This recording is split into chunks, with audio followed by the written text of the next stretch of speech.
Scooter एक ऐसी सवारी जिसने लोगों को न सिर्फ एक जगह से दूसरी जगह तक पहुंचाया, बल्कि उस सफर के दौरान वो यादें और एहसास दिए जिसकी कहानियां आज भी लोग सुनाते रहते हैं।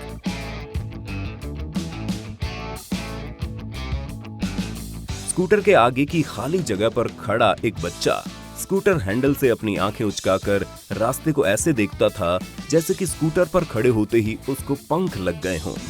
और ऐसी न जाने कितनी ही कहानियां होंगी जो स्कूटर के साथ जुड़ी होंगी, जिसमें किसी का प्यार, किसी का बचपन, किसी का बिजनेस, ये सब एहसास के तौर पर जुड़ा होगा।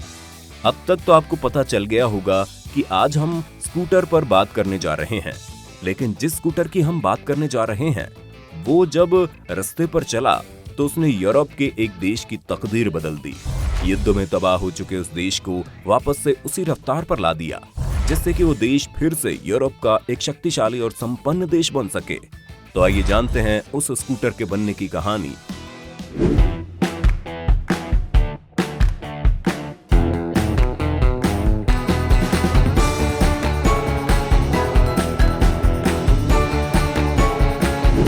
वेस्पा स्कूटर, जिसके खूबसूरत मॉडल की तो पूरी दुनिया दीवानी है। हमारे देश में भी वेस्पा के लिए दीवानगी उतनी ही है जितनी बाकी देशों में है। पीले रंग की वेस्पा स्कूटर पर बैठकर फ्लोरल शर्ट में गोवा की सड़कों पर घूमने का शौक शायद आपको भी होगा ही। तो आइए जानते हैं आखिर कैसे इटली के इस स्कूटर कंपनी ने इतना नाम कमा लिया। दोस्तों, विश्व युद्ध के बाद दुनिया ने इतने बदलाव और नई कहानियां देखी हैं जिसकी कोई कल्पना भी नहीं कर सकता था। उन्हीं अकाल्पनिक कहानियों में से एक कहानी वेस्पा की भी है। बात है दूसरे विश्व युद्ध के बाद की, जब इटली जंग में पूरी तरह बर्बाद हो गया था। यूरोप का एक प्रमुख देश होते हुए भी इटली के पास अब कुछ भी ऐसा नहीं बचा था जिससे कि वो अपने देश की अर्थव्यवस्था और दैनिकता को वापस से ढर्रे पर ला सके। बिल्डिंग और इंफ्रास्ट्रक्चर बर्बाद हो चुके थे। बमबारी की वजह से मुख्य सड़कों की हालत खराब हो चुकी थी। एक लाइन में अगर कहें तो ये कहीं से भी अतिशयोक्ति नहीं होगी कि इटली बर्बाद हो चुकी थी, और वो कुछ यूं कि किसी को भी ये विश्वास नहीं हो रहा था कि ये देश वापस से अपनी रफ्तार पर आ पाएगा। लेकिन वहीं दुनिया के बाकी देश इस बात पर अपना ध्यान लगा रहे थे कि बहुत लड़ मर लिए, अब थोड़ा फोकस होकर काम भी कर लेते हैं। उन देशों ने अपने यहाँ नए कंज्यूमर्स प्रोडक्ट बनाने और उन्हें पूरी दुनिया में बेचने की शुरुआत कर दी थी। उनमें जो सबसे तेज पूरी दुनिया में फैल रहा था वो था ऑटोमोबाइल प्रोडक्ट्स। वो भी कुछ ऐसे कि वो पोस्ट वॉर के बाद सबसे ज्यादा बनाया जाने वाला प्रोडक्ट हुआ, क्योंकि दुनिया में लोगों को समझ आने लगा था कि ट्रांसपोर्टेशन कितना जरूरी है। इटली में वहीं पर एक आदमी की एंट्री होती है। नाम था एनरिको पियाजियो, जो पियाजियो नाम की एक कंपनी का मालिक था। कंपनी वॉर से पहले लोकोमोटिव, बस और ट्रेन बनाती थी, लेकिन वॉर के समय अन्य फैक्ट्रियों की तरह उसकी फैक्ट्री भी युद्ध का सामान बनाने के काम में लाए जाने लगा था, जिसमें पियाजियो ने युद्ध के दौरान इटली के सबसे बेहतरीन एयरक्राफ्ट बनाए थे जो एयर बॉम्बिंग करने में इस्तेमाल में लाई जाती थी। साल 1945 में इनकी फैक्ट्री भी पूरी तरह से बर्बाद हो चुकी थी। एनरिको को ये बात पता चल गई कि अब समय आ गया है अपना गियर चेंज किया जाए, क्योंकि इटली के लोगों को भी एक ऐसे व्हीकल की तलाश थी जिससे कि वो अपनी जिंदगी को फिर से रफ्तार दे सकें। चूंकि रोड्स खराब हो चुकी थी, इसलिए एनरिक को कार का प्रोडक्शन बेमतलब लगा। उसका ये मानना था कि एक ऐसा व्हीकल तैयार किया जाए जो बड़ी आसानी से सब लोगों तक पहुंच सके और लोग उसे सड़कों पर आसानी से चला सकें। उसी दौरान उसके दिमाग में एक तस्वीर कौंधने लगी। तस्वीर थी वॉर के दौरान के स्कूटर की, जिसे अमेरिकी सैनिक युद्ध के मैदान में उबड़ खाबड़ रास्तों पर भी एक जगह से दूसरी जगह आने जाने के लिए इस्तेमाल में लाते थे, जिसका नाम था कुशमन स्कूटर, जिसे पैराशूट की मदद से भी नीचे लाया जाता था। चूंकि ये स्कूटर सिर्फ फौजियों के इस्तेमाल के लिए बनाया गया था, इसलिए इसमें कंफर्ट या कह ले कि आराम नाम की कोई चीज नहीं थी।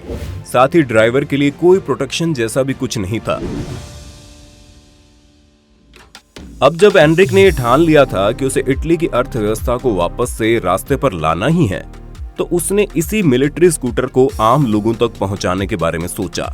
लेकिन यहाँ सबसे बड़ी समस्या थी इस मॉडल को अडॉप्ट करके उसे नया रूप कैसे दिया जाए, जिसे करने में करीब 10 साल का समय लग सकता था। भाग्यवश इटली में उस समय बहुत से इंजीनियर थे जिनकी नौकरियां पहले ही जा चुकी थी। एनरिको ने इस स्कूटर का एक प्रोटोटाइप मॉडल बनवाने के लिए उस समय के इटली के बड़े इंजीनियर्स कोराडिनो डी अस्कानियो को अपने चीफ इंजीनियर के रूप में अपनी कंपनी के साथ जोड़ लिया, जो इससे पहले इटालियन हेलीकॉप्टर को डिजाइन करते थे। एनरिको का ये मानना था कि कोराडिनो अपने एयरक्राफ्ट इंजीनियरिंग के सिद्धांत को इस स्कूटर के साथ किस तरह जोड़कर इसे बेहतर रूप में लाएंगे, और हुआ भी कुछ ऐसा ही। इंजीनियर साहब ने एक ऐसा मॉडल बनाकर तैयार कर दिया जिसमें आगे ड्राइवर के लिए अच्छी खासी सुरक्षा की व्यवस्था थी। उन्होंने इस मॉडल में इंजन ग्रीस और ऑयल को ड्राइवर से दूर पीछे की तरफ सेट कर दिया था ताकि स्कूटर चलाते वक्त उन्हें इन सब चीजों से कोई परेशानी ना आए। जब एनरिको ने इस मॉडल का निरीक्षण किया तो उसे मॉडल बहुत ही ज्यादा पसंद आ गया। उसने जब इस वाइड मॉडल को ऊपर से देखा तो उसे लगा ये किसी ततैये की तरह लग रहा है। इसी वजह से उसने उस स्कूटर को वेस्पा नाम दिया, क्योंकि लैटिन में ततैये का मतलब वेस्पा होता है। उस वक्त इटली के हालत को देखते हुए कंपनी के एयरक्राफ्ट की जगह वेस्पा स्कूटर का प्रोडक्शन शुरू करने का आइडिया सही साबित हुआ, और कुछ इस तरह की 1946 के शुरुआती महीनों में ही वेस्पा पब्लिक को बेची जाने लगी थी, और करीब एक साल में एनरिको ने करीब 2500 वेस्पा स्कूटर बेच दिए थे। और उससे जो फायदा हुआ, एनरिको ने उस पैसे को भी प्रोडक्शन में इन्वेस्ट करके अपने बिजनेस को बढ़ाने में लगा दिया। अगले साल वेस्पा की सेल 10,000 तक पहुंच गई और एक दशक में करीब 60,000 वेस्पा स्कूटर बिक गए थे। अपने खूबसूरत और यूनिक लुक की वजह से वेस्पा लोगों का पसंदीदा व्हीकल बन गया, और आलम ये हुआ कि जिस वेस्पा को इटली की अर्थव्यवस्था को दुरुस्त करने के लिए बनाया गया था, उसने बाहर के देशों के लोगों का भी ध्यान खींचना शुरू कर दिया। साल 1948 में वेस्पा को भारत लाया गया और इसी के साथ वो इंडिया का पहला स्कूटर भी कहलाया। हॉलीवुड में जब इस स्कूटर को एक फिल्म में दिखाया गया तो कहा जाता है सिर्फ इस फिल्म की वजह से ही वेस्पा के करीब 10,000 यूनिट बिक गए थे। कल्चरल आइकॉन से लेकर देर रात प्रेमियों की सवारी तक, मध्यम वर्गीय लोगों को आसानी से लेकर युवाओं की आजादी तक, वेस्पा हर चीज का प्रतीक बन गया। और एनरिको ने आखिरकार ये साबित कर दिया कि आप कैसे सबसे कठिन और बदतर परिस्थिति में सबसे अच्छा और सबसे बेहतर करके दिखा सकते हैं।